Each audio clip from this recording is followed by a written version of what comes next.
me encantan las plantas, tengo algunas plantas aquí en el despacho y pongo el símil, ¿no? Es como si una hojita movida por el viento dijera, mirad cómo me muevo, mirad qué bien lo hago, soy la leche. No, hojita, no eres tú, es el viento, es el sol, estás en una ramita que depende de otra rama, que depende de un tronco, que depende de otro tronco, que depende de un tronco principal, que llega al suelo, de un suelo. Y esta visión en unidad hace que esta visión desde la humildad verdadera, ¿no? Del humus, ¿no? De que formamos parte de un todo, de la tierra, ¿no? Te libera de mucha tontería. y te ahorra mucho tiempo, ¿no? Porque la mente con su yo, mí, me, conmigo, para mí, es tremendo el tiempo que perdemos y el sufrimiento que se gestiona a partir de eso.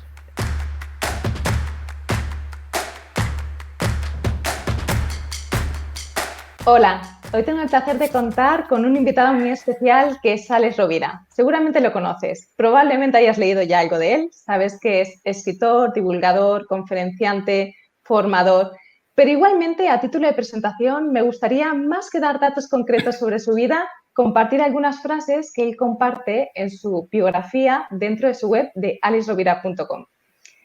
Alex dice: creo que hoy, más que nunca, son necesarios los idealistas, sumamente los que tocan los pies en el suelo, pero anhelan las estrellas. Reivindico el poder de la bondad, la voluntad, la responsabilidad, la generosidad, la cooperación, el propósito, la confianza, la amabilidad, la entrega y la alegría.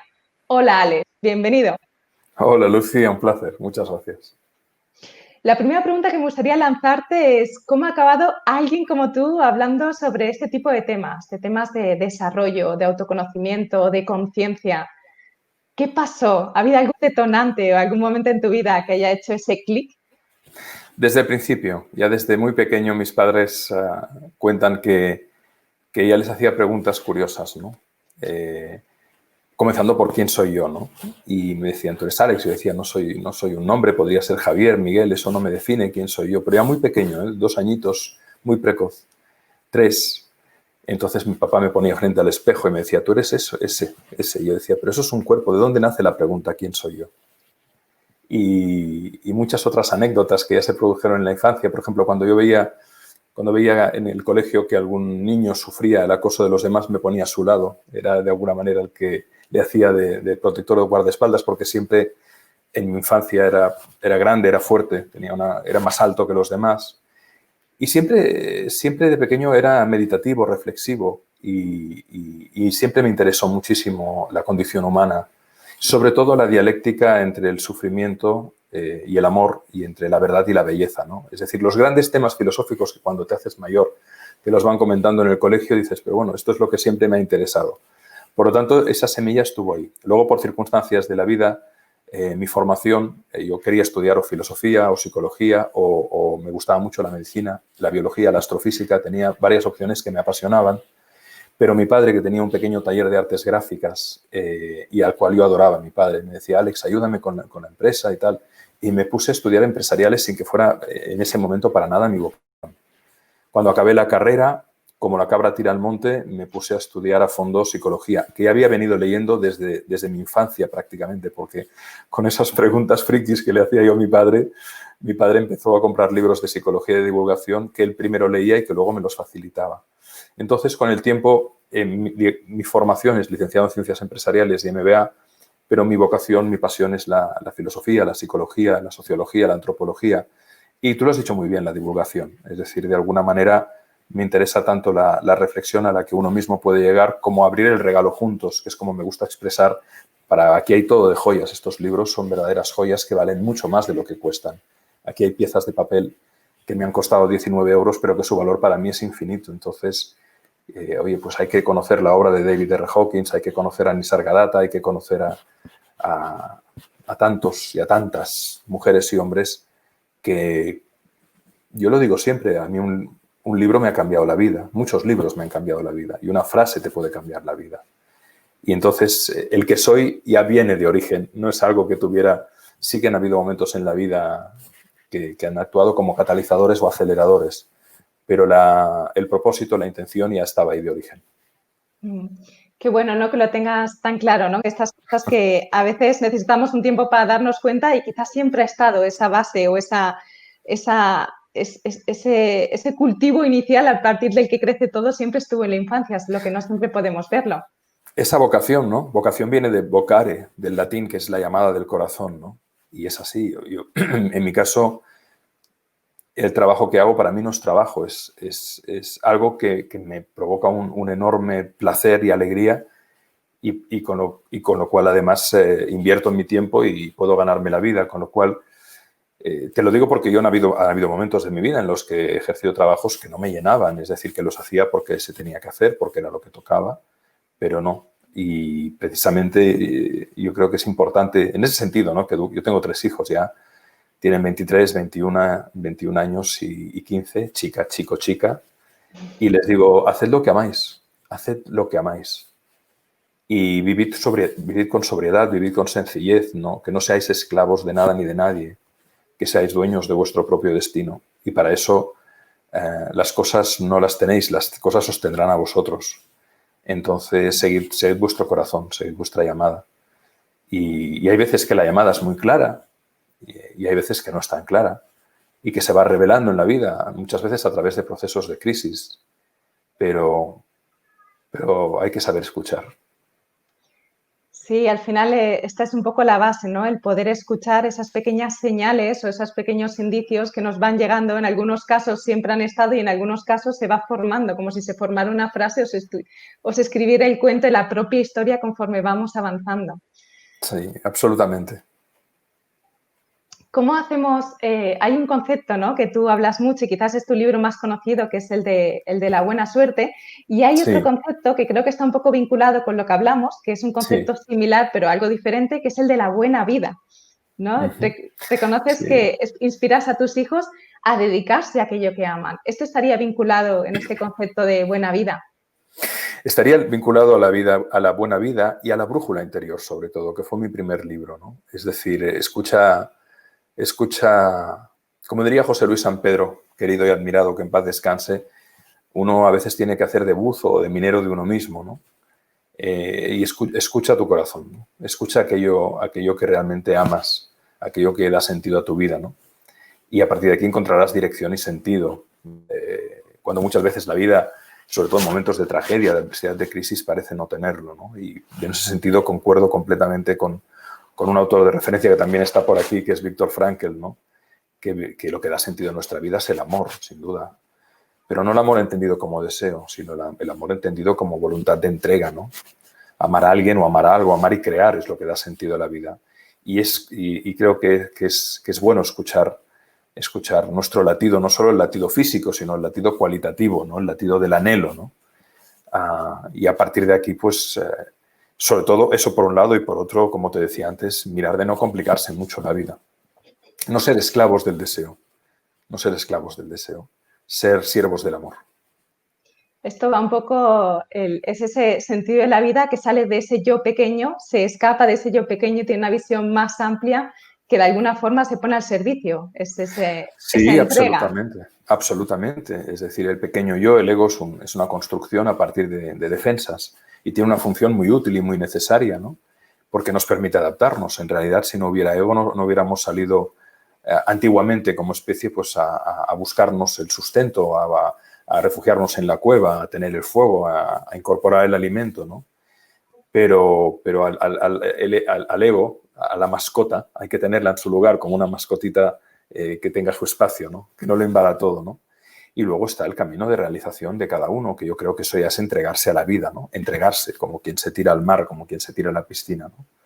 Y entonces, a partir de ahí, definir un camino donde se trece la cabeza y el corazón y la acción en coherencia, ¿no? Es decir, pensar muy bien si quieres cambiar, cómo quieres cambiar, qué pasos tienes que dar, hacer tu plan, ponerlo por escrito, ponerte unas fechas, es decir, estructurar, por un lado, la acción coherente, bien reflexionada, bien pensada, bien conducida, y luego escuchar ese latido, ¿no? Y ir venciendo los avatares y circunstancias y crisis que naturalmente nos presenta la vida constantemente.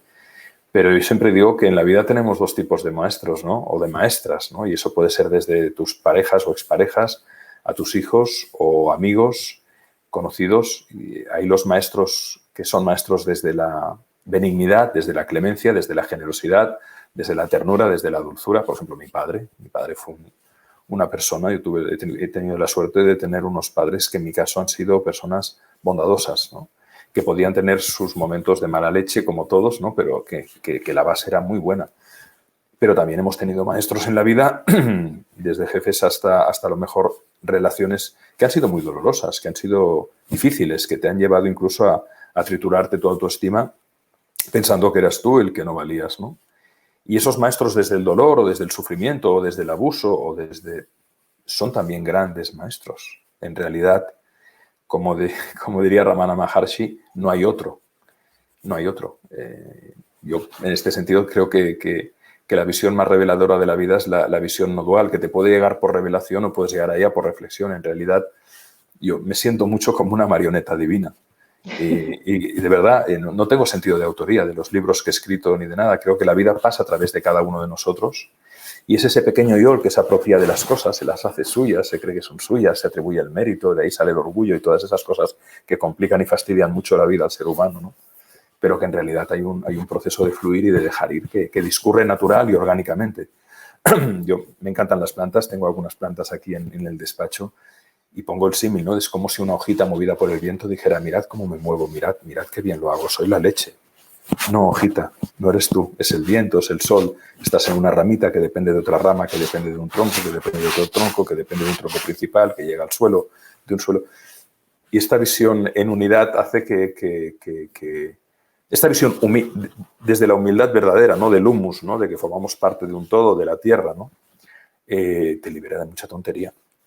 Y te ahorra mucho tiempo, ¿no? Porque la mente con su yo, mí, me, conmigo, para mí, es tremendo el tiempo que perdemos y el sufrimiento que se gestiona a partir de eso. Qué sencillo, ¿no? El poder ver esto, y me encanta el símil o la metáfora. Creo que tienes una capacidad fascinante para identificar metáforas que representan muy bien conceptos que pueden parecer muy abstractos. No, porque le doy vueltas, ¿no? Y sobre todo en conversaciones o con mi mujer o con mis hijos o con la gente a la que amas, con amigos, ¿no? A ver, ¿cómo le podría yo decir esto? Por eso me gustan mucho los cuentos y los relatos, ¿no? Porque creo que uno puede argumentar a veces, intentar argumentar con muchos razonamientos y teorías y nada, ahí sí que está muy bien, que el rigor es fundamental y yo soy el primero que procuro divulgar vídeos con conceptos, teorías, cosas sutiles, ¿no?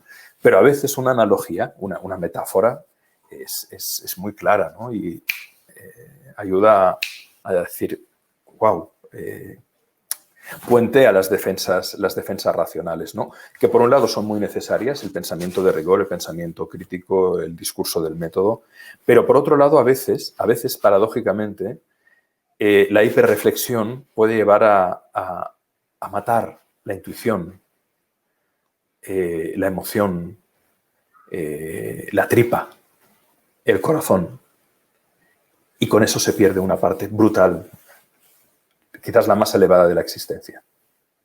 Es decir, tú puedes decir que un beso es el contacto mecánico de 4 labios con intercambio de saliva y otras sustancias bucales. ¿Es cierto? Sí, pero qué mierda. A ver, ¿no? ¿Quién quiere besar con esa definición? Claro. En cambio, intente definir, ¿no? el beso al hijo amado, a la madre amada, al padre amado, a la pareja amada. Ahí te puedes refugiar solo en el lenguaje poético. Porque todo intento de traslación a un ejercicio cognitivo mata el misterio. Y la mente resuelve enigmas, pero no puede resolver misterios. Es curioso porque comentabas la metáfora sobre a veces nos creemos la hojita, ¿no? Y que, ay, mira qué bien que bailo, mira qué bien que muevo. Sí, soy la leche. Y me ha recordado... eres una hojita que forma parte del sistema. Totalmente, y esta hojita y esta, todas forman parte del mismo sistema, que es un poto que crece conjuntamente. Absolutamente, claro. Esto me ha recordado un momento en el que estuve observando por mucho tiempo, por circunstancias concretas, una palmera que crecía, y en un momento que había mucho viento, un día que había mucho viento, yo imaginé que le preguntaba a la palmera, ¿pero no te molesta este viento que agitas tus hojas? E imaginé que la palmera me respondía, no estoy luchando contra el viento, no es mi resistencia al viento lo que agita mis hojas, estoy bailando con él. Claro, es que el viento soy yo, diría la palmera. No hay una lucha contra las circunstancias que estoy viviendo. Ya La sea mente que tengo hoy sol, claro, o que tengo hoy calor, o que tengo claro, hoy viento, o que tengo claro, hoy lluvia. claro. La mente las plantea. La mente formula la disección y la partición. Pero en realidad cuando la vida se vive desde una entrega total, desde un dejar ir, desde una aceptación, desde una transparencia, bueno, te das cuenta de que hasta el peor enemigo puede ser el mejor amigo. Porque Quiero se puede decir, convertir en uno de esos maestros. claro, porque se puede convertir en un trampolín. Es decir, ¿cuántas veces hemos aprendido? Por eso mi cuento favorito es ese de buena suerte, mala suerte, quién sabe. ¿Cuántas veces tú has conocido a alguien y te has enamorado y dices, oh, esta persona será... Y luego esa persona, por lo que sea, porque tampoco no hay nada personal, es que el tema es que en realidad no hay nada personal.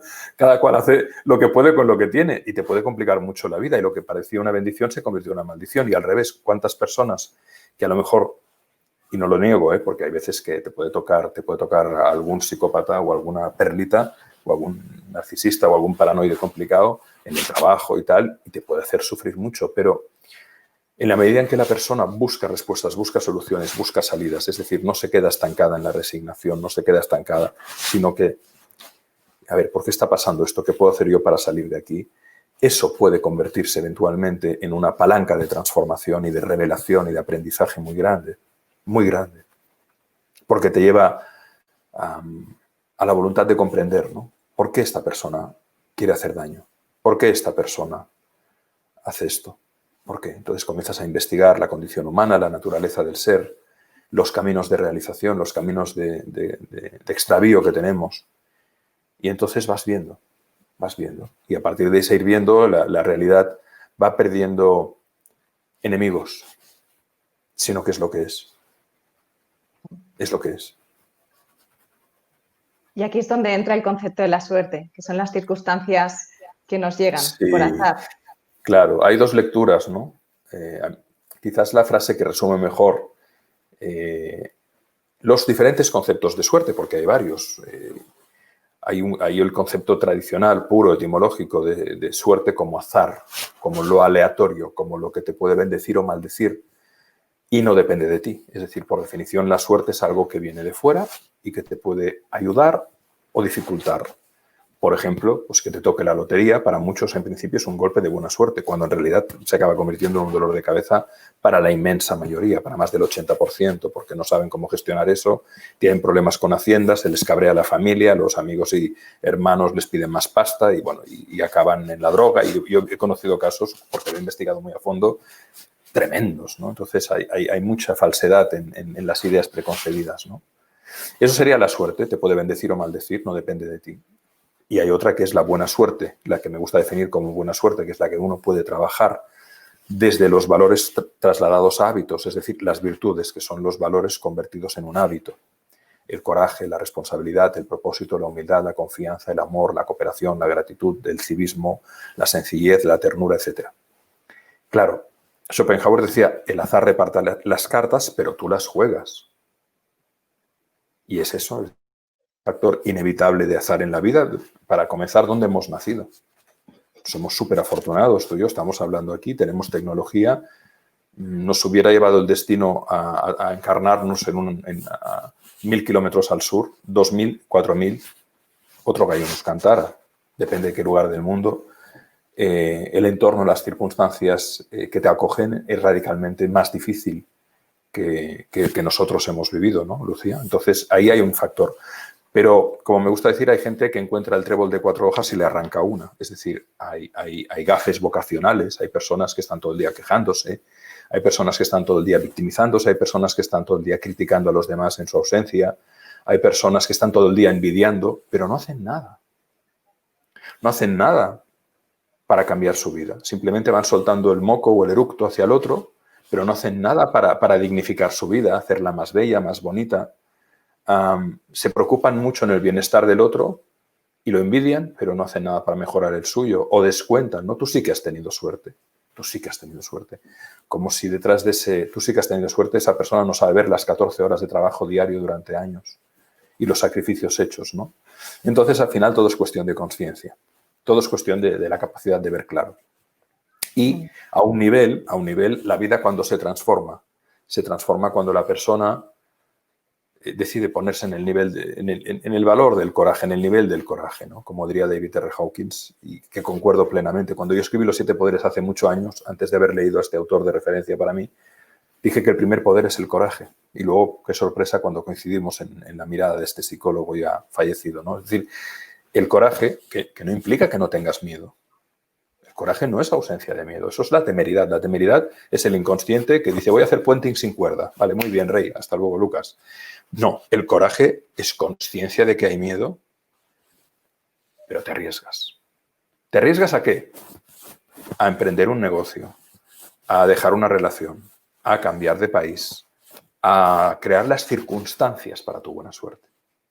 Y ahí la vida puede empezar a cambiar, porque como decía Proust, aunque nada cambie, si uno cambia, todo cambia. Entonces, la cuestión es ¿qué puedo hacer yo, por pequeño que sea, para crear una circunstancia que transforme mi vida? ¿Qué puedo ser yo? ¿Qué puedo hacer yo para ser la causa de mi buena suerte? No esperando que en una opción entre billones me toque un boleto de lotería. No, ¿qué puedo hacer yo? Pero claro, eso implica una responsabilidad, una perseverancia, una humildad, un aprendizaje de los errores, el valor de la corrección, saber corregir. Implica un trabajo. Es decir, como decía Séneca, mientras vivas sigue aprendiendo a vivir. Y la vida es un arte. Esa buena vida de la que tú hablabas antes no es un regalo, ¿no? Es una forja. Es como el artesano que forja el hierro o como el alfarero que forja una bellísima pieza y luego la cuece y le da sus colores. Y caramba, qué bonito te ha salido, qué suerte tienes. No, que esto no va así. Que si quieres verdad, bondad, belleza, calidad, excelencia, transformación, hay que trabajar. Entonces tienes dos opciones. Trabajar desde la alegría y desde la voluntad de servir y de ser útil y de comprender y no estorbar, o trabajar desde la mala leche, la resignación y joder la vida a los demás y jodértela a tú mismo. ¿Qué eliges? Al final la última pregunta es ¿qué eliges? Sí, al final se resume todo en una elección. Algo Sí, que... sí, en una elección y en una aceptación. Las dos ultra preguntas sí que tienes que aceptar. Son las dos ultra preguntas. Una analogía que me estaba viniendo en relación a lo que estabas comentando, conforme ibas hablando lo he visto clarísimo. Tenemos un huerto desde marzo, 40 parcelas, huertos comunitarios en el pueblo y somos de los últimos en llegar, somos 2 familias. Tenemos 50 metros cuadrados igual que el resto, cada cual tiene los 50 metros cuadrados. Ya Claro. empezamos a cosechar, ya hemos sembrado, estamos en la cosecha y cada cual cosecha diferente. Claro. Y soy consciente de que aunque todos tenemos los 50 metros cuadrados, Claro. cada cosecha es distinta porque depende de la implicación de las personas que han estado, de los conocimientos, de la forma en la que han sembrado, de la planificación que han hecho, del riego. Si han tenido en cuenta los distintos factores y se han centrado solamente en uno de ellos. Es la Todo eso metáfora como del libro de la buena suma. suerte, Lucía. Es exactamente. En realidad, yo más que en la ley de la atracción, creo en la ley de la resonancia. Cada huerto es la manifestación de la resonancia de cada uno. Tú coges a 100 personas y dales una sartén, una dosis determinada con un vasito de aceite, la misma cantidad de sal y el mismo tipo de fogón, idéntico, y que hagan una tortilla. Tendrás 50 tortillas radicalmente distintas. Desde la que no será tortilla y será un huevo revuelto, hecho con buena intención y con mucho amor, que puede ser delicioso, hasta la tortilla incomible, hasta la exquisitez más sublime. Mismo fogón, misma cocina, mismo ingrediente, porque todo es una emanación. Todo es una emanación. En función de la consciencia, de la experiencia y del amor que le pongas, si la consciencia es alta, si sabes muy bien cómo tienes que poner el fuego, cuándo ubicar el aceite, cuándo poner la sal, cómo remover, cómo batir el huevo, en algo tan simple, o una ensalada. O sea, tú das 5 ingredientes para una ensalada, o 6, algo muy básico, y verás que la emanación es distinta. Depende de qué, de la consciencia, es decir, del saber, de la actitud, es decir, del querer, y del hábito, es decir, del poder. Por lo menos de esas 3. Y entonces la emanación es muy distinta, porque todo es una emanación. Por eso siempre digo que la psicología crea la economía. Dicho de una manera más simple, el alma crea la materia. Por lo tanto, si no hay calidad en el alma, no puede haber calidad en los procesos y en los resultados. Es imposible. La miseria moral genera miseria económica siempre, siempre, siempre. Entonces, hasta que no tomemos conciencia como especie que no puede haber calidad en un país, en una nación, en un pueblo, en una tribu, en un huerto, si no hay calidad humana, ese es el principio de la buena suerte. Hasta que no te das cuenta que es el origen lo que tú haces, te pasarás la vida mirando a los demás y culpando a los demás como hace el 80% de la población. En cambio, las personas, ese 20%, 22%, que toman conciencia de que ya que estamos en este viaje, en esta burbujita azul que cada año da una vuelta al sol, pues procuremos hacer las cosas muy bien, procuremos hacerlas muy bien. Qué fácil sería si ahora todos asumiéramos la responsabilidad de que todo lo que pasa en gran medida depende de nosotros. No depende de que sea una conspiración, que sí, que hay gente con mucha pasta y muy retorcida, sí, pero también hay gente con mucha pasta y que es buena persona, hay de todo. Entonces, olvídate del otro, ¿qué haces tú? ¿Qué estás haciendo tú aquí y ahora para hacer la vida más fácil al vecino? Y no se trata de que le entres a salvar o a rescatar o de que te conviertas en un mesías. No, no, no. Ten limpia tu parcela, ten limpio tu jardín. Cuida tus 50 metros cuadrados. El libro de la buena suerte es esa metáfora. Al final Sí, hay un crea las caballero. condiciones para que Claro, crezca el trébol. claro, claro. Y todo el mundo le dice, estás loco, estás tumbado. ¿Cómo un caballero como tú utiliza la espada para cortar ramas, abrir un surco en la tierra, quitar las piedras? Tío, te estás ensuciando, Y el tío dice, si yo quiero que nazca un trébol, tengo que crear las circunstancias para que un trébol pueda nacer. Obvio. Y todo el mundo se cachondea de él hasta que nace el trébol. Bueno, nacen muchos y él los comparte, porque ahí está en su filosofía. Es el principio del amor. Ama y haz lo que quieras, pero luego abre los frutos al mundo, ¿no? Y claro, y luego hay los otros que quieren el trébol, y si no lo encuentran, me han engañado, me han despistado, me han dicho que ahí estaría y no está, tú, tal. Entonces ahí tienes a la gran dualidad de la manifestación de la conciencia humana, ¿no? Ahí está, ¿no? El ego frente al ser, el deseo frente al amor, esas dualidades, llámale como quieras, la fuerza frente al poder, se le puede definir de muchas palabras, ¿no? Pero es esto, en el fondo es tan obvio que lo obviamos. Ahí está la paradoja de la existencia, ¿no? Yo creo que hay un sentir interno que en el fondo nos dice en qué lado estamos, ¿no? Cuando hay algo dentro de cada persona, que muchas veces, o en mi caso concreto, y entiendo que en otras personas también, como que en un momento te das cuenta de que, uy, esto no tiene sentido, aquí estoy, pero esto que me habían prometido o que yo me había creído que tendría no es exactamente lo que resuena conmigo. Y ese sentir de que estás forzando es lo que te hace cuestionarte si no hay algo diferente. Y quizás ese es el paso en el que te abres la posibilidad de reconocer el poder, de reconocer el amor, de reconocer otras alternativas. Completamente, Lucía, completamente. Pasa que hay personas que tienen el umbral de detección, la boya, que la señal se activa antes, y hay otras que, por sus circunstancias, por su karma, por el motivo que sea, necesitan muchas vueltas de campana, muchas vueltas de... Hay unos que se tropiezan y dicen, cuidado, me he tropezado, no miraba, tengo que mirar mejor el suelo. Mientras que hay otros que se tropiezan y se caen y se llevan consigo a 40 por delante y crean un follón tremendo hasta que dicen, a ver si estaré haciendo algo mal, pero... Y les cuesta mucho. O sea, es eso que a mí me gusta contar. Yo he corregido miles de exámenes, ¿no? Y cuando me venían alumnos, tenía dos tipos de alumnos, ¿no? Que llamaban y me decían, Alex, vengo a verte porque me has suspendido el examen. Malo, maloso. Y los otros porque me decían, hola Alex, vengo a verte porque he suspendido el examen. ¿Qué diferencia, no? La atribución, qué diferencia la dinámica de me has suspendido, tú eres malo, me tienes manía, o he suspendido, estaba despistado, no estudié algo hecho mal, ¿no? Y esas dos miradas también coinciden con esa dualidad que hemos hablado, ¿no? Y efectivamente hay personas que enseguida se dan cuenta y se ponen en marcha y otras a las que les cuesta mucho más llegar al núcleo romper el cascarón. De alguna forma, cuando dejamos de ver la posibilidad de cambio en nosotros, perdemos ese poder de cambio. Yo lo veo mucho en las casas, ¿no? Cuando me dicen, no, es que yo soy muy ordenada, pero es que mi marido o mis hijos o mi mujer o quien sea, es como que de repente es el responsable del desorden en casa, se va afuera, el responsable de aprobar el examen se va afuera, yo pierdo ese poder de crearlo. Claro, totalmente. Si se lo estoy cediendo a alguien. Claro, y ahí te pones en la posición de la víctima, ¿no? Cuando desde la adultez se tendría que hablar, se tendría que negociar, se pueden encontrar muchas fórmulas de encontrar una salida. O al límite, si estás con un guarro vocacional y tú no lo eres, pues plantéate una separación. Es que es muy Claro. fácil. No, pero claro, tal. Sí, a ver, pero ¿qué quieres? La pregunta es, ¿tú qué quieres?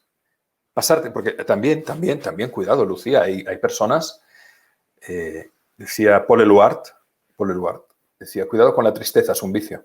Es decir, hay personas que en el fondo necesitan estar en la queja constante porque tienen la mirada del otro. Hay personas que, como no saben cómo hacer para obtener un reconocimiento desde el no dolor, se instalan en el dolor para tener la mirada del otro. Y entonces Necesito tu amor y esta es mi estrategia para conseguirlo. Exacto, necesito tu mirada, necesito tu amor y por lo tanto no hay adultez, hay simbiosis. Hay un adulto que se comporta como un niño, siempre quejándose, siempre tal, porque es el patrón que ha mamado y ha programado para tener el reconocimiento. Y eso incluso lo ves en personas muy mayores, por supuesto, ¿no? Que están en la queja constante porque así tienen enganchada a la hija, enganchado al hijo, enganchada a la pareja. En el ¿qué te pasa? ¿Necesitas algo? Y cuando no les duele la oreja, les duele la nariz, cuando no la rodilla, cuando no tal, porque están somatizando y creando constantemente una llamada para el otro. Entonces, y eso sucede, por ejemplo, en esa dialéctica que tú hablabas, ¿no? De que una persona en casa dice, yo quiero ser ordenada, pero tengo un guarro vocacional al lado y tal. Pues entonces, hombre, hay opciones, hay opciones. Primero procurar educarlo y si no quiere cambiar, decidir dónde tú quieres vivir, si quieres ser esclava de un guarro o si quieres vivir una vida digna. Y en el fondo todo es muy simple, pero lo complicamos mucho. Aunque hay que estar dispuesto a pagar el precio del cambio y eso es lo que da pereza. Requiere valor, ¿no? Llevar una vida simple. Por eso te decía que el coraje es lo que marca la diferencia, Es ¿no? el cambio, la escala es el cambio. Claro, y a ese cambio a veces llegas por convicción, porque lo ves claro, porque lo ves claro, porque dices, bueno, yo no quiero vivir así. Yo no quiero tener un jefe psicópata. Yo no tengo por qué aguantar un gobierno corrupto crónicamente o ineficaz. Yo no quiero. Entonces, ¿qué hay que hacer? Pues tú decides. Ahora, el precio que hay que pagar es otra cosa. Y la incertidumbre, ¿no? Y la incertidumbre. Y así la vida se va construyendo y cada cual decide. Me gusta mucho, Alex, que tienes una capacidad de usar el concepto adecuado en el momento oportuno, como si tuvieras un repertorio de vocablo infinito y supieras elegir en este instante este. No hay consciencia de ello. No hay. Surge. Somos marionetas divinas, las cosas surgen. No hacemos nada, somos hechos. Ya. Pues tienes al alcance esta biblioteca. No hay premeditación, no hay premeditación. Qué maravilla, porque esto abre las puertas de la posibilidad a cualquier persona, no la reduce a Eso es unas lo que te decía, características Lucía. concretas. Eso es lo que te decía. No me digas lo que me vas a preguntar, no quiero saberlo. Hablemos y eso es el jazz de la vida, ¿no? El jazz de la vida, ¿no? Vamos a ver qué surge, con una preparación, por supuesto, ¿no? Porque si no te puedes encontrar diciendo chorradas, pero bueno, previamente hay que prepararse, eso sí. Hay una serie de palabras, ¿no? En esta preparación que compartes, ¿no? Que a veces esa revisión de nuestro vocabulario, porque de alguna forma nuestras palabras también están creando la realidad. Y tú propones algunos cambios concretos, te escuchaba decir hace poquito. Y uno de esos cambios es una palabra que acabas de usar, que es la incertidumbre. Sí. Una vez le dije a un amigo, la incertidumbre, él iba diciendo la incertidumbre y me salió y le dije, incertidumbre es el nombre que utiliza la sorpresa cuando quiere atemorizarte. Y el tío me dijo, eres un cabrón. Dije, gracias. Porque dije en realidad la vida es el factor sorpresa constante. Constante. Que levante la mano quien pueda garantizar que mañana estará vivo. Yo he tenido amigos que se me han ido, yo he tenido 4 amigos que se me han ido o por accidente o por infarto fulminante. Y sé que no es habitual, pero a mí me ha pasado. Entonces yo estaba con José y al día siguiente no estaba.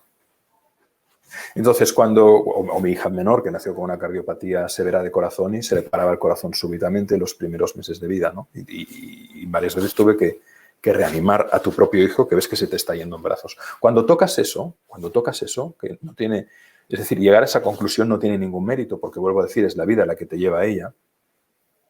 Esto tan maravilloso e inmenso que llamamos vida, que le podemos llamar Dios, le podemos llamar el Tao, le podemos llamar la no dualidad, como tú quieras. La etiqueta es lo de menos, lo que es, lo que es. Cuando constatas eso, pues ahí no te queda más remedio que abrirte al misterio y tener Que la voluntad rendirte. que rendirte, y por eso decir, no, ¿y qué va a pasar? ¿Qué va a pasar? Nadie tiene ni idea de lo que va a pasar. La pregunta es, ¿cuál es tu intención de hacer algo para que pase algo? O sea, no, el COVID puede acabar con todo. Sí, no. ¿Qué oportunidad ves tú en este contexto y qué tienes que hacer para trabajarla, ¿no? ¿Que hay que formarse, que hay que prepararse? Pues a ponerse las pilas, porque si no el tiempo va pasando y si no hay una reacción, si no hay una respuesta, mejor dicho, pues entonces sí que las cosas se pudren.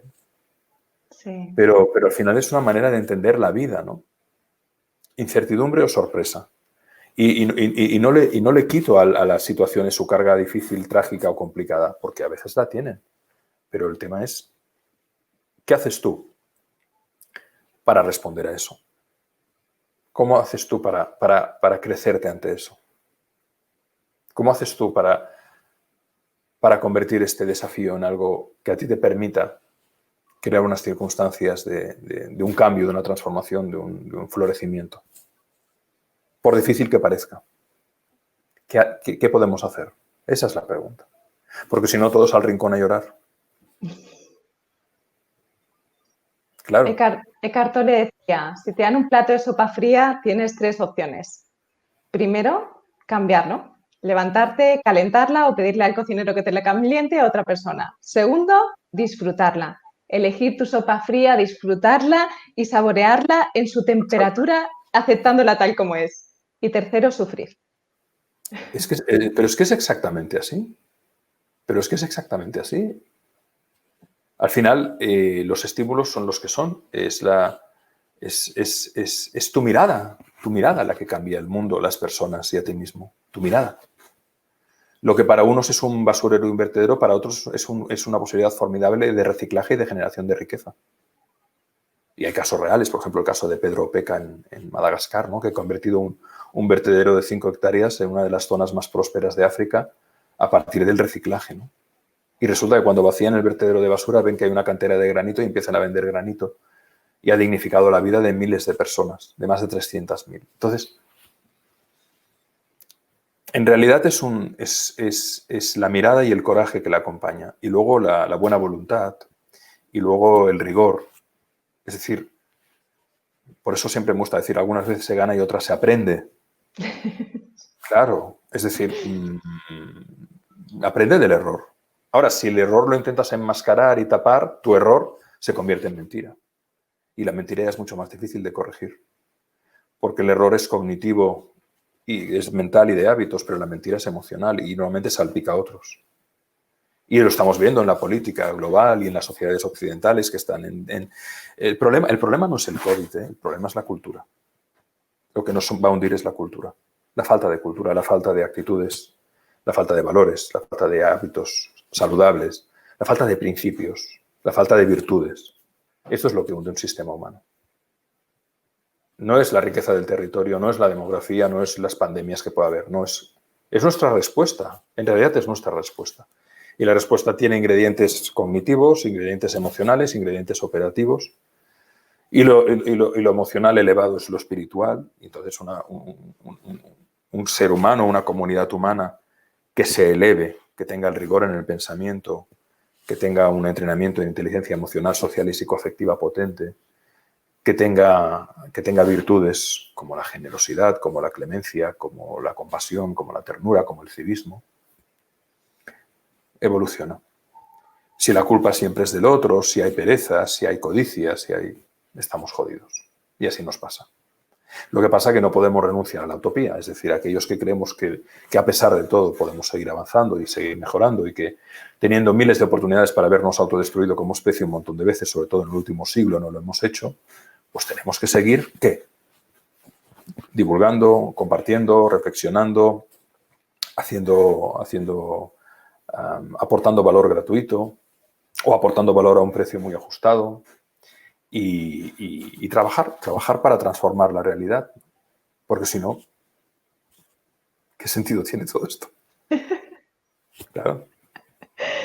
Esta es un poco la base, ¿no? Es abrirnos esa posibilidad de transformación que está intrínseca y se nos está invitando. Sí, sí, constantemente. Es que la vida es una invitación constante. La vida lo bonito es que es una invitación constante a todo, a descubrir una buena película, a leer un buen libro, a tener una buena conversación, a cultivar bien un huerto, a brindar bien un tomate al vecino, a hacer una buena ensalada, a limpiar lo que se ensució, ¿no? Eso, si abrió, cierre, si ensució, limpie, se le prestaron, devuelva, ¿no? Si no sabe, no toque. Es decir, sentido común, pero que nos perdemos. ¿Nos perdemos por qué? Yo creo que nos perdemos por la vanidad, ¿no? Por el querer ser lo que en realidad no somos, a partir de movimientos artificiosos que se acaban convirtiendo en endeudamiento, comprando cosas inútiles para impresionar a quienes no conocemos con dinero que no tenemos, como decía Bo Bernes, y es así. Sí. Y así vamos. Pero bueno, eso una parte. Otra parte, estamos ahí, ¿no? En el trabajo, ¿no? Sí, en ser conscientes de alguna forma de que eso no funciona. No, de que esto no va. No, esto no va. Y abriéndonos a alternativas y reconociendo las más cercanas, ¿no? Yo reconozco que muchas veces mis mayores aprendizajes están en los pequeños detalles que me regala la vida en mi día a día.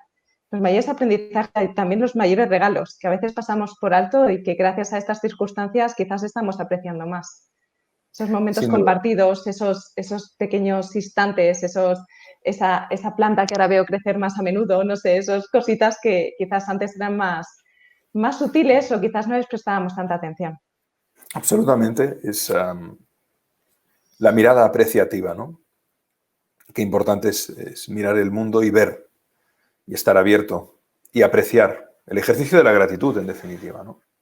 Incluso la gratitud hacia aquello o aquellas circunstancias o personas o experiencias que, como decíamos antes, pueden parecer más castigadoras que elevadoras, más dolorosas que facilitadoras, ¿no? Pero ahí también hay un aprendizaje.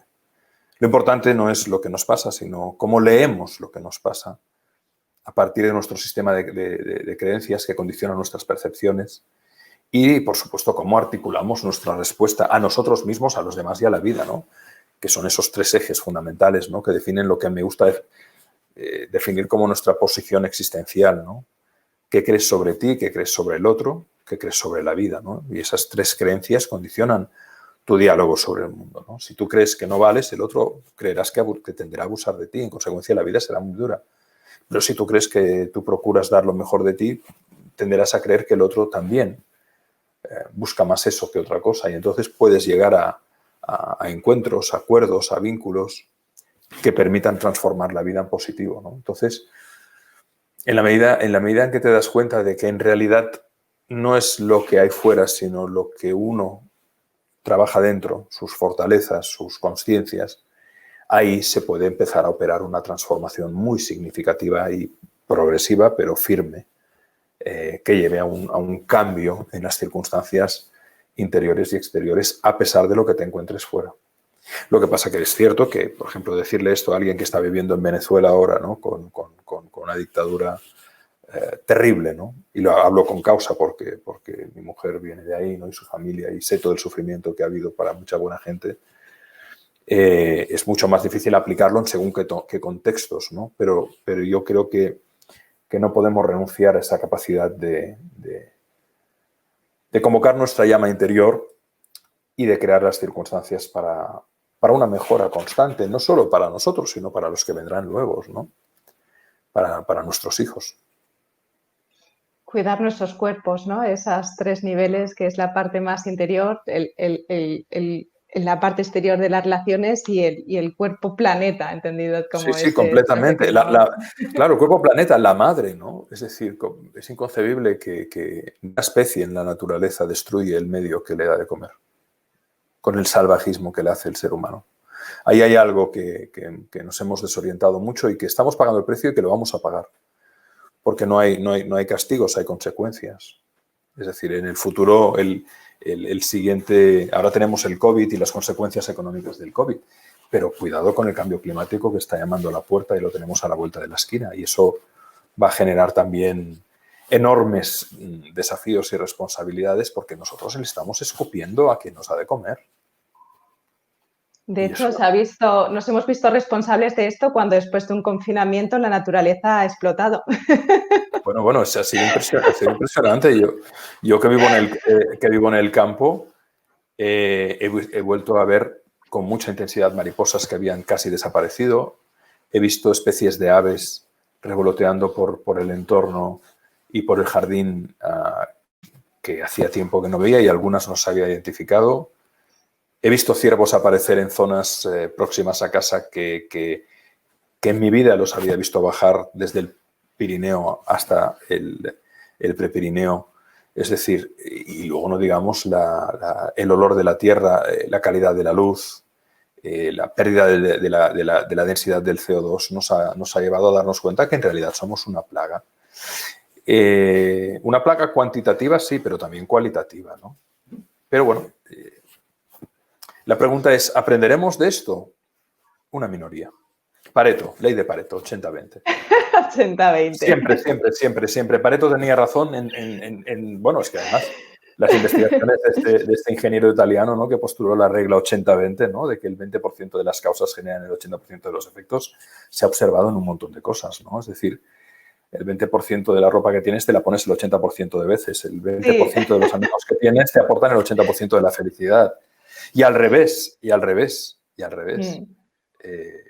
El 20% de las amistades que tienes te generan el 80% de los dolores de cabeza. Entonces, quédate con el 20% bueno. Y si hiciéramos eso con todo en nuestra vida, viviríamos con mucha más sencillez. Viviríamos con mucha más simplicidad consciente. Y todo sería mucho más fácil. Quizás esto resume un poco el concepto del minimalismo, ¿no? Identifica tu 20% que le da sentido a tu vida y enfócate. Pero te digo una cosa, o sea, aplicar eso en tu trabajo, en tu vida, en tus relaciones, en tus hábitos, supone una explosión de calidad total. Sí. Y claro, pero hay que tener el coraje de hacerlo, ¿no? En un momento determinado de tu vida decir, bueno, ¿con qué clientes me quedo? ¿Con qué relaciones me quedo? ¿Con qué relaciones me quedo? Y tener el coraje de decir, no puedo dedicarte tiempo. ¿No? ¿Por qué? Porque me tengo que dedicar tiempo a mí. Un sí para ti es un no para mí. Y estoy en un punto en el que tengo que empezar a decirme un sí para mí y por lo tanto tengo que decirte un no a ti. Y eso no es fácil, a veces. Aunque es muy fácil en el fondo. Pero la calidad se construye. Y por eso decíamos antes, ¿no?, que la calidad requiere, por un lado, de un pensamiento crítico, de un pensamiento consciente, riguroso, pero también de la determinación emocional para llevarlo a cabo, ¿no? Hace falta, y luego de los hábitos, porque al final lo que te permite transformar la vida es los hábitos. No, creo que era Gandhi, ¿no?, que decía, siembra una actitud y cosecharás un pensamiento. Él establecía un orden que es discutible, pero creo que decía, siembra una actitud y cosecharás una emoción. Siembra una emoción y cosecharás un pensamiento. Siembra un pensamiento o trabaja en un pensamiento y forjarás una acción. Forja acciones y tendrás hábitos. Forja hábitos y tendrás carácter. Trabaja carácter y crearás destino. Cadena de valores. Pero todo comienza con algo muy pequeño, ¿no? Tu actitud, ¿no? Tu actitud. ¿Qué te haces responsable o irresponsable? ¿Que eres proactivo o reactivo? ¿Que eres activo o pasivo? ¿Qué pretendes ser, ejemplar o no ejemplar? ¿Qué pretendes ser, inspirador o no inspirador? La actitud, ese pequeño gesto interno que nace del corazón, eso tan pequeño, pone en marcha una cadena que te puede cambiar la vida. Qué maravilla, Alex. Pues yo creo que con esta idea podemos ir cerrando, porque al final nos das como la acción concreta, accionable, práctica, pero al mismo tiempo con esa visión de estrellas. Ese es el propósito, abrir el regalo juntos, esa herramienta que a uno le ha sido útil. Oye, eso existe. ¿Por qué no lo pruebas? ¿No? Totalmente, qué maravilla. Un placer, Lucía. Para acabar, Alex, suelo hacer 3 preguntitas muy rapiditas Muy a bien. todas las personas, que son unas preguntas más bien personales. Vale, perfecto. Y te las lanzo Vale. y me dices. A ver, la Muy primera bien. de ellas es, ¿tienes algún hábito, algo que hagas por la mañana, nada más levantarte? Tengo varios hábitos. Por ejemplo, últimamente mi vasito de agua templada o mi zumo de limón, también los estiramientos y también la gratitud, el ejercicio de la gratitud. Nada más levantarme, decir gracias, estoy vivo, estoy sano, mis hijos están bien, mi mujer está bien. La gratitud. Si tuviera que subrayar un hábito sería el de la gratitud, que es una especie de oración. ¿Es una oración concreta o es simplemente un agradecer? Es un mirar alrededor y dentro y bendecir todo lo bueno que tenemos y que pasa inadvertido. Por ejemplo, yo el año pasado tuve unas fascitis plantares con espolones calcáneos en los pies, en los dos a la vez, que me generaron un dolor terrible. No podía caminar, pero tenía que caminar. Cuando con el tiempo aprendí cómo irlos deshaciendo, que fue haciendo ejercicio caminando descalzo por el campo, por el monte y ejercitando mucho los pies, o sea, como si fueran manos, se fue yendo el dolor, volvieron a la vida. Yo no era consciente de eso, ¿ves? No era consciente de que siempre yendo con zapatos y caminando, pues se produce una contracción, y además con cierta edad, ¿no? Ya tengo 51 años. Pues no, levantarme por la mañana y decir, no tengo dolor. Eso es brutal. Porque he vivido con un dolor paralizante durante muchos meses, pero paralizante, ¿eh? De tenerme que apoyar en una pared y respirar. Cuando eso se va, en mi caso, gracias a Dios se ha ido, agradecer el dolor, agradecer la ausencia de dolor, agradecer la presencia de la salud, quería decir. Agradecer la existencia del amado, ¿no? Despertarte de noche y coger la mano de mi mujer y decir, wow, está aquí. Eso te hace tener mucho los pies en el suelo, a la vez que abre mucho el corazón y la mente, muchísimo. Yo creo que el ejercicio de la gratitud sincera es un catalizador extraordinario del cambio de conciencia, de la elevación de la conciencia. Sí, lo comparto plenamente, esta visión. Sí, es así, ¿no? La compañía del perro amado, ¿no? La buena conversación con el amigo, la ensalada, la agüita. Hay agua. Abro el grifo y sale agua. Agua. Y la puedo beber. Y tengo un vaso para beberla. ¡Ostras, Pedrín! Es que damos por sentadas tantas cosas. Y en invierno tengo una chimenea y le puedo poner troncos. Y puedo pagar los troncos. Y la mecha. Aterricemos un poco, coño, aterricemos un poco, que la gente se hace muchas pajas mentales. Yo recuerdo que cuando era pequeña y volvía de los scouts, de los campamentos, siempre decía ¡váter! Sí. Claro. Y tiras y hay una agüita que se lleva la cosita. Claro, eso que podemos dar por supuesto y que de repente... Claro. Es que vivimos en una ignorancia exigente y arrogante. Y eso está jorobando a la humanidad. Tengo un buen libro para leer, no uno, bastantes que he ido a lo largo de la vida invirtiendo, ¿no? Porque esto para mí no es un gasto, ha sido una inversión, ¿no? Me puedo pagar un ordenador con el cual tener una conversación a distancia, a cientos de kilómetros, ¿no? Y que pueden ver luego personas amigos desconocidos y amigas desconocidas que nos encontraremos, ¿no? O sea, es abrumador, si te pones a pensar es abrumador y entonces eso te lleva a tener los pies en el suelo, a no dar nada por sentado, porque en realidad no tenemos nada. Solo tenemos la certeza de la muerte y la certeza de la presencia aquí y ahora, nada más. No hay nada más. Este instante. Sí. La siguiente pregunta, Alex, es un logro o algo que tú valores como un logro del último año o de tu vida en general. No te sabría decir.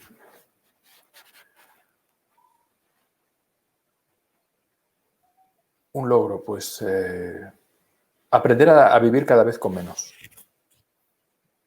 Es decir, yo en los últimos años he regalado, yo tenía más de 44.000 libros y ahora me he quedado con unos 1.000. Los otros han ido a parar a bibliotecas municipales y a gente que le gusta la lectura, a cientos de personas. Con la ropa igual, apliqué Pareto. Y con todo igual, es decir, he hecho un ejercicio porque me di cuenta que al final, por ejemplo, cuando me mudaba era una locura, ¿no? Solo los libros. cientos de cajas, por no decir miles, ¿no? Y no tiene sentido. Y además, no me reprocho por ello, porque fue algo que fui acumulando desde los 8 años. Tenía libros desde los 6, 7, 8 años. Pero en serio, o sea... Y sí, darte cuenta que en realidad no necesitas apenas nada. Eso no sé si es un logro, ¿no? Pero es una toma de conciencia, un to realize, un darse cuenta, una realización significativa. Que ya la llevo conmigo desde hace muchos años, pero que en los últimos años la he acelerado mucho, ¿no? Es decir, aquello que vas acumulando relojes, ¿no? El Swatch que te regalan en un verano y tal. Oye, a hijos, amigos, ¿quién quiere relojes? Yo no voy con reloj. Porque ya tengo un móvil y tiene reloj. ¿Para qué carajo quiero un reloj? Ya. Como símbolo de estatus, ¿para qué? ¿Estatus de qué? ¿Qué gilipollez el estatus? Entonces, menos. Ya. Y eso, claro, te vacía la cabeza, te vacía los compromisos, ¿no? Es que está todo vinculado fuera y dentro. Cuando Sí, quito claro, fuera lo que no sirve, quito dentro. Claro, por lo que decía antes, ¿no? Más que la ley de atracción, creo que es una ley de resonancia, ¿no? Al final, cuando tú le das al do en un piano, todos los dos, todas las cuerdas del do vibran en armonía, ¿no? Es pura resonancia. Y la última pregunta, Alex, es, ¿llevas una vida plena? Yo diría que llevo una vida sencilla y que en esa sencillez hay una alegría, a veces hay un arrobo, hay un olvidarse completamente de uno mismo y yo le llamo el beso de Dios, se produce cada vez más a menudo, ¿no? Y la evidencia y la constatación de que no hay nadie aquí, de que aquí no hay nadie, de que la cosa rovira es una ficción, una entelequia, no existe, ¿no? Decía Nisargadatta en la más bella definición de la dualidad, de la no dualidad, decía, saber que no eres nada es sabiduría y saber que lo eres todo es amor, ¿no? Y pienso que da en el clavo con una precisión, ¿no? A veces esos momentos de vacuidad inenarrable que son absolutamente plenos, donde eres nada y todo y donde te das cuenta de que el tiempo en realidad es una ficción y que el instante tampoco existe, hay una eternidad que está siempre disponible para un alguien que no existe en realidad. Hemos hecho de nosotros un yo-idea falaz. Somos la hoja en el árbol, la gota en el mar. Nada y todo. Y entonces pues naturalmente no hay miedo a la muerte, porque en realidad todo es vida. Pero eso es difícil de explicar. Yo todavía estoy intentando poner en palabras algunas vivencias que se han producido en los últimos tiempos, en los últimos años, pero que me resulta difíciles de trasladar. Lo más cercano que he encontrado a eso es los textos de algunas y algunos que han pasado por ello en el territorio de lo que se llama Advaita o no dualidad, ¿no? Muchísimas gracias, Alex. Gracias de corazón por todo lo que compartes. Un placer, Lucía. Un placer. Ha sido una conversación muy bonita, muy agradable. Yo te voy a pedir que me pases el enlace, Sí. porque luego me riñe mi equipo. ¿Le has pedido a Lucía el enlace? No. Pídeselo tú. Te lo paso. Muchísimas gracias. Ha sido una conversación muy bonita. Gracias, Lucía. Un abrazo muy grande. Gracias, Alex. Un abrazo. Chao. Un abrazo. Chao.